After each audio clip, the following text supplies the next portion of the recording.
pretty dark. I wonder if I've got an old wrestling t-shirt before I do this. HBK. I do. Hello and welcome to the Royal Rumble review. Sorry I couldn't wear that t-shirt. It was far too tight. I've had it for a long time. I have grown since then. Also went to McDonald's last night. That's a different story. Okay, I've been a big fan of wrestling for a very long time. I think WrestleMania 6 was the first WrestleMania I've seen. And Royal Rumble 1992. I used to have that tape on VHS. The whole with a tear in my eye. Anyways, never talked about wrestling really before. Never done a review for a pay-per-view. But since I stayed up last night and watched NXT and the Royal Rumble back to back, I thought I'd have a rant this morning. And I mean, I'm just ranting, not jump cutting. Because I've got a million things to do. Hey, what's going on? Okay, starting with NXT. First match was a tag team match with Authors of Pain and Kyle O'Reilly and Bobby Fish. It was okay. I thought the Authors of Pain would have jumped up by now. Didn't think, you know what I mean? That might be their farewell match, probably. I said I wasn't going to jump cut and look at this already. Sorry. If this is the first video you've seen of mine, I do this all jump cutting. No more jump cutting unless I have to. Is it just me or does it Authors of Pain every time they come to the ring always have problems getting the ring gear off? They're always just like, what's going on here? Anyway, they look pretty strong. The match was okay. Some hard bumps, some hard falls. I don't think it should have been the opener. And then you want to talk about Velveteen Dream and Chris Hero or Cassius Ohno. Philadelphia crowd was mint. And the whole Velveteen Dream big reaction. I thought he's going to be a force to reckon with. There's a couple of bodge jobs in that. I mean, that back pocket DDT, I thought, you know, Aleister Black sold that. What the fuck was that move? And, you know, Chris Hero sort of landed funny. Chris Hero, yeah, I'll get his name mixed up. I don't think he should have been his opponent. I don't think that was anything more than a main event on NXT. Sure, Velveteen Dream could have went up against somebody a bit different. And put on a bit of show. Roderick Strong was missing. I don't know if Roderick Strong's been injured or whatever, but that would have been probably a good match. I haven't been catching up with NXT, so last night was a bit of a like, fuck me, that's happened, this has happened, what's going on there? You know. So anyway, them two matches were nothing more to me than NXT, which is a bit of a shame really. But the women's match was okay, except for the whole arm thing. Too oversell, even the crowd was shouting bullshit at this one point. And then it just seems to be like, let's stretch this out a little bit longer. And then a great pin. I mean, one of the great things about it, and going back to the Authors of Pain match, was the endings were sharp and fresh, I thought. You know, there were great endings. Unlike where you can see a mile off. I mean, you can get a pair of binoculars. As soon as the bell rings in WWE, you go, right, I know how this one's going to end. And that's one of the great things about NXT, because it just ends. It could be sudden. People put over people. It's all about the uprising. It's not about, oh, you can't beat me. You can't beat me. I won't do that. I'm such and such. And that's great about NXT. Sharp little roll-ups here and there. Quick pins. You know, it's done really, really well. Aleister Black's entrance is phenomenal against Adam Cole, baby. I'm still trying to work out what Adam Cole's finisher move is. The match was okay. There were some really good spots. I don't think it went as extreme as it could have done, especially being in Philadelphia. The, I don't know, the FU into the knee breaker, which everyone seems to be using these days, onto the chairs, stood up.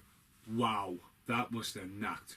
And as well, the orthodox fucking electric chair into the ladders, that was good as well. So there were some interesting things, there's some hard hitting, especially like in Chris Hero and back to Velveteen Dream. There was some hard punches, the rolling elbows. What an awesome move the rolling elbow is done, if it's done right. But Velveteen Dream and stuff like that, it was awesome. Sorry, I mean with Aleister Black and all that, it was awesome. It seemed it might have been just me, but it seems to be it kicked him in the armpit. But no, with a black mass. See, when I'm thinking about this, I haven't, like, normally I'll write a script or wing it, or I'll be talking about a film. I love wrestling, I love the mythology of wrestling, I love the nostalgia of it, I love the creative thing, and NXT has really got me. I mean, I live in the UK, I've got the network, I don't get Raw or SmackDown, I see that on YouTube. NXT is something you watch, and NXT's got that nostalgia thing about, like, what ECW had, where you haven't got that overexposure. I mean, back in the day when WCW came out, I don't know who WCW wrestlers were because of N64 games. The exposure over here wasn't very good, and it's great what NXT is doing. I do think that War Machine should have got involved at one point in the tag team matches. But no, Adam Cole and Aleister Black, you know, War Machine could have jumped in and helped him out there, kind of thing. I thought Adam Cole would have went over Aleister Black. I think Adam Cole should have won that match. And then, I mean, there was a lot of people missing, but then we had the main event, and the main event was awesome. And you would think on paper, no. Johnny Wrestling, CS, Almost. An amazing match. Amazing spots, amazing finish, like proper moves and great reversals, great like spots again. Sorry, people will be like, what the fuck's this guy talking about? But what I'm trying to say is, I think they gooned the end of it. If they've got Chopper in the back, and they had the whole like, he's going to win, he's not going to win, he's kicking out. It's too soon to take the belt off I'm going to say his name wrong. CS Almost straight away. He needs some credibility as a champion. And Johnny Gargano was absolutely mint, but Chopper should have cost him the match. You know, like he kicked out, all of a sudden there's Chopper back. I mean, why did he hit him at the end of the ring entrance and just stare around? It seems no point. Okay, everyone was cheering for Gargano, but he would have got more heat by him appearing, attacking him, and costing him the match. That would have made more sense to me. Okay, that was a rant about NXT, and NXT was awesome for like mainly the crowd were mint and the matches. I mean, the end match was amazing. Then comes the Royal Rumble. Now, as I switched channels on the network, Mojo Rawley was fighting Bobby Roode, and I was like, okay, it started already. How long is this going to be on for? 5 hours? Wow. And see, Bobby Roode, the DDT was botched.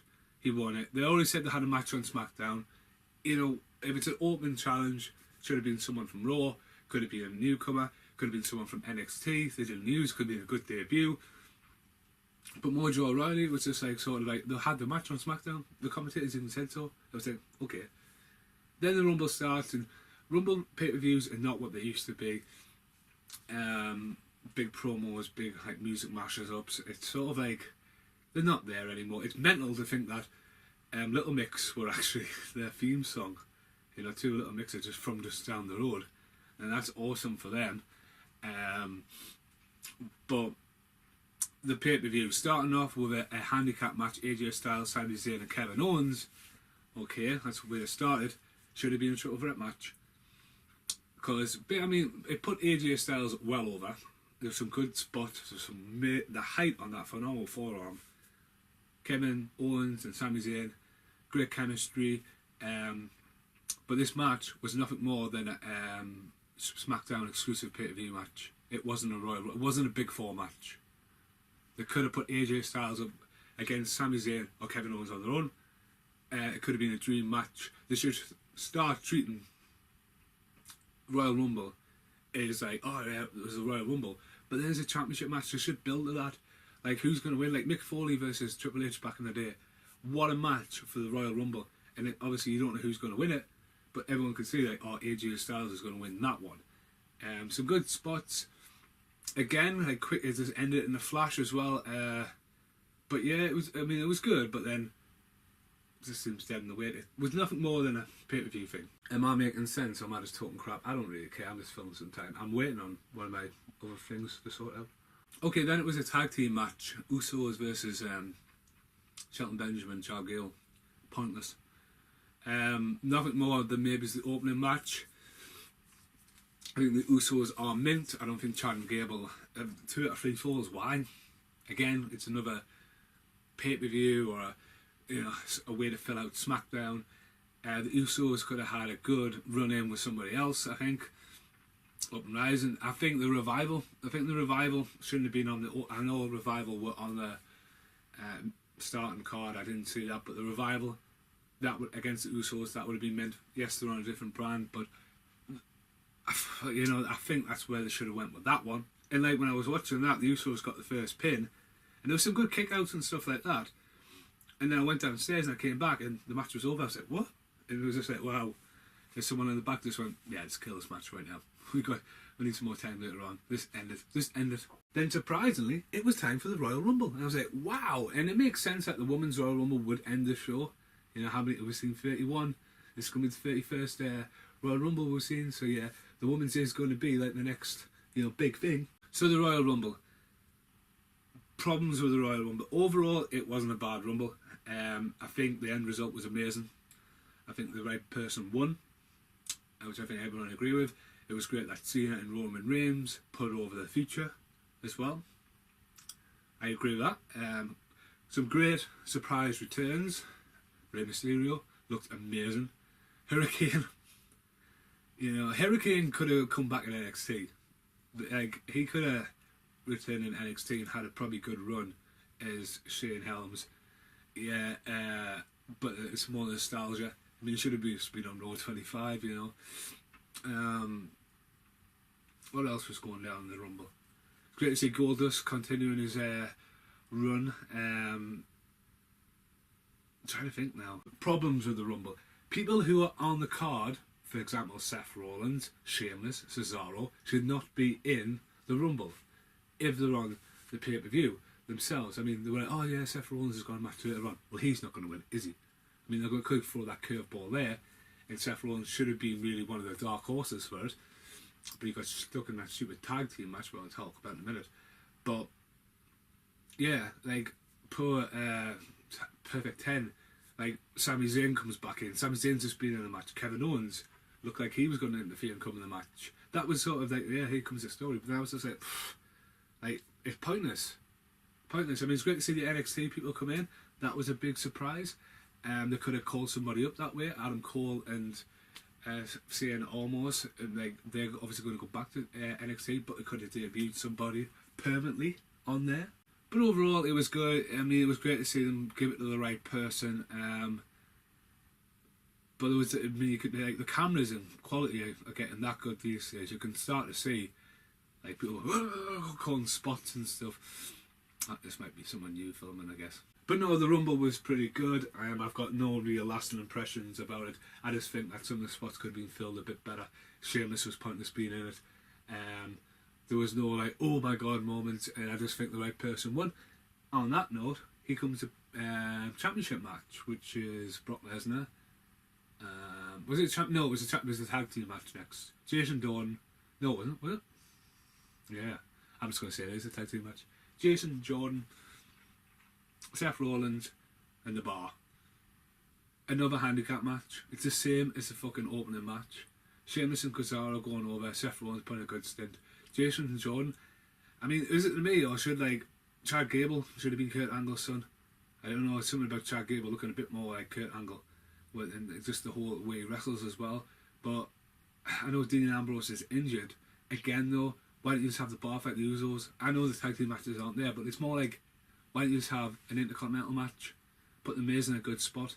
Miz is not going to win the Rumble. Miz is working on new films. Have the Miz have a really good match at the Royal Rumble. You know what I mean? Give the credibility for the IC title. Again, another fucking handicap match. It was just bad. It was just bad. And then you have the heavyweight match, which you've got Brock Lesnar, Kane, who's a legend, and Braun Strowman. Braun Strowman, who just pulls loads of random shit down and has the weirdest camera angles ever. It says he's going to pull something down, so yes, it's got a camera angle there, but how did you know he was going to pull that down? How did you get the perfect angle? Do you see what I mean? It's just like, it was like the Roman Reigns thing when he ran the ambulance in, and you've got the camera coming straight at the thing, and it's just like, right, for a good shot, we'll get rid of that camera. Kayfabe horsey. So yeah, anyway, the match put me to sleep. I literally were. And I woke up, rewound it. I fell asleep for about 20 minutes. I woke up and Brock Lesnar had won. I rewound it, watched it again. I fell asleep again. I was like, wow. Big guys in rings. Again, if you look at NXT's main event for the championship, wow. Johnny Gargano and Almost got it right, was better than Brock Lesnar and AJ Styles as matches put together for what a championship match should be. Brock Lesnar, yes, he should run through everyone. Brock Lesnar should be like, I mean, it's a fighter. I mean, like, this is how unreal timing it is. Obviously, the networks was able to cut out Brock Lesnar swearing. The knee to the side of the head, and then Brock Lesnar punch. Fuck me. He was just pissed. What a bang. I credit to Braun Strowman for, like, shaking it off like that. But where was that going? You know, Braun Strowman, you know, is a monster among men, but it was sort of like he's Kane in it, and it's just weird. It was just weird, and it was just a weird match, and it was just a demolition derby, and anything, break everything up. But you know, if you look back again with Triple H and Mick Foley, an extreme match, that's what it should have been. Brock Lesnar again fighting somebody, and like we're going in, everyone thinks Brock Lesnar is going to be at WrestleMania fighting Roman Reigns. That's the prediction. Have Brock Lesnar have an all-out brawl at the Royal Rumble against someone upcoming. Cesaro would have been a good one. That would be an amazing match. Finn Balor, they should have just went with that. I think that match would have been a lot better than what they produced, you know what I mean? Kane should have been in the Rumble and continued his record. Will Kane be around next year? Maybe it's not. Will someone break Kane's record? Yes. Kane could have come back in the Rumble, limited more few people, beat Roman Reigns, could have had a one-on-one with Roman Reigns, that kind of thing. Again, what they're doing. But the pay-per-view was saved by the Women's Royal Rumble, which I thought was absolutely awesome. The nostalgia of all the people coming back. I mean, one of the things that was bugging me was the Raw Go Home 25 show. Should that have been tonight, like Monday now? Should they just wingled it? I mean, who remembers what day it came out 25 years ago? You know, it's a go home show, and all I've heard is disappointment. But like the nostalgia pop of like who was going to be in. I mean, a lot of the women who were appearing in the Rumble weren't a bigger surprise because they were on Raw 25. Lita obviously shocked everyone. There were some good spots, there's some hard hits. I mean, Tori Wilson doesn't look like how I remember Tori Wilson, you know, and the old wank bank. Was that Tori Wilson? Trish Stratus, wow, she looks beautiful. Again though, I think the right person won, but then there was confusion. I tell you what though, Stephanie McMahon mentioned in China, wow, congratulations. Wow, that's mint. I thought that was mint for her to throw that out there, and not in a negative way anyway. I thought, well done. And there was some, I thought Awesome Kong might have been in it and stuff like that. Alundra Blaze, I thought might have been in it. But again, it was like the push. I thought this would have been a great one for Peyton Royce and stuff to debut as well. They should have been in it as well. Amber Moon again in with her chicken wing arm. No point her being in. She should have sold the injury by not being in the Rumble. So yeah, there's some really good stuff on that one. And then who won? Asuka winning. Asuka's amazing, hard hitting. Really, I mean, I think Asuka's really pretty as well. But Twisted Bliss, Alexa Bliss, who's absolutely beautiful as well, sitting on the outside with Charlotte Flair. They should have been a bit more involved. They should have been. They could have had a match. They could have had if it was the Women's Revolution, right? They could have had a match. Take the 2 tag team matches out and have the women go head to head. You know, like a champions kind of thing. It's a big 4 pay-per-view. And then Ronda Rousey coming down, and I was like, okay, Sluggy was absolutely like predicting it, and she comes down to like a classic song, rocking like a hybrid cross between Hulk Hogan and Roddy Piper makeup, like t-shirt. Looks a force to be reckoned with. Very like mixed feeling, pointing at the WrestleMania sign. Her versus Asuka. It's probably where it should be, because that would be good. But Asuka should be champion, so I don't know where that's going. Asuka versus, I mean, Asuka's undefeated against Ronda Rousey. Do you put Ronda Rousey over, or do you know what I mean? Is it a paycheck? Is it a one-off thing? Because if it was me, I would have Ronda Rousey versus Asuka at WrestleMania, and I would have Asuka win. Asuka should be the force to reckon with, and she can win the belt later down the line, and that would be the revolution. Ronda Rousey's going to come in and be like Brock Lesnar. You know, she's a legitimate badass, but you know, how long does he feel undefeated? I mean, I kind of know where I was going there, but like, I make this video even longer. But yeah, I'm a big wrestling fan. It's the first time I've openly talked about watching a pay-per-view. I'll only watch Royal Rumble and WrestleMania live. I'll catch the other ones up on the network. Sometimes with the standard pay-per-views, I don't bother. I do have the network for sending text message. I do have some all-time classics, all-time favourite wrestlers and stuff like that. I'm sure, I was just looking around, I've probably got some nostalgia wrestling stuff somewhere. So what do you think of the Rumble? Comments down below. Who should have won? What do you think was wrong? Was I right about stuff? Was I wrong about stuff? I'm not what culture. I'm not wrestling with regret. I'm not wrestling lame, yeah, am I? Big fan of wrestling. Overall, was worth staying up. But yeah. Thanks for watching. Goodbye. He's an outtake fair, not like a disappointment like Dolph Ziggler was turning up at number 30. What was that about? But someone else was missing from the Rumble, and I did find some nostalgia. Someone's waiting to make the biggest leap of his life ever in sports entertainment. What are you doing up there, Mr. Hardy?